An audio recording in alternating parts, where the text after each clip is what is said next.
I'm going to show you how we make a traditional matcha here at JagaSilk. First of all, you're going to need a matcha. I've chosen an Okamidori Shimoyama by Fujioka, a wonderful farmer that we work with and have worked with for almost 9 years. You're going to need a chasen. This is a bamboo whisk. Ours are cut by a certified living treasure named Saki Kubo. You're going to need a sieve. This is just going to help break up the powder. It helps to have a spoon or something to lift the matcha out of the tin. You can use a chashaku, which is a bamboo teaspoon, but we've just found them to be less accurate. We also really enjoy the use of a scale. Last but not least, we like to use a bowl. This one I've chosen today is a hand-blown glass bowl from Gifu in Japan.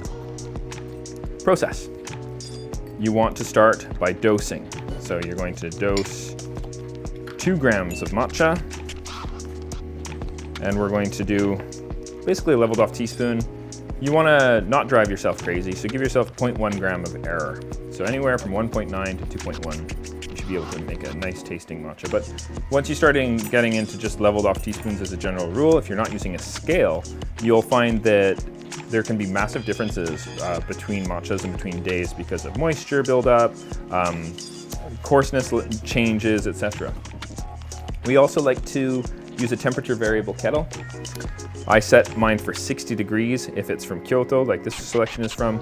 I set it closer to 70 if it's from southern Japan, because they are going to steam their tencha a little bit deeper and focus more on a nutty flavor profile, whereas Kyoto is more focused on a floral flavor profile. That floral flavor profile is a little bit more delicate and really stands to benefit from a lower water temperature. Gonna whisk for close to 15 seconds. I like to gather in for about 3 seconds, whisking perpendicularly in the bowl. It's a pendulum.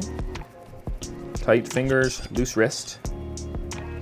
I end by drawing M's to really integrate that froth. Pause in the center, domes the froth, and at the end of the day, you're left with ideally a matcha that you can push the froth to the side, and it will do something called repair, where it reforms itself. That's a traditional matcha here at JagaSilk. When you drink it, we encourage you to enjoy it in 3 savored gulps. So you're gonna wanna fill your mouth with 1/3 of the liquid, and really focus on that texture. Allow some air to come out of your nose and hold your breath for a moment. And it focuses those intense flavor notes into your retro-olfactory senses, the smelling sensors behind your nose, so that you can really appreciate and understand the flavor a little bit more clearly.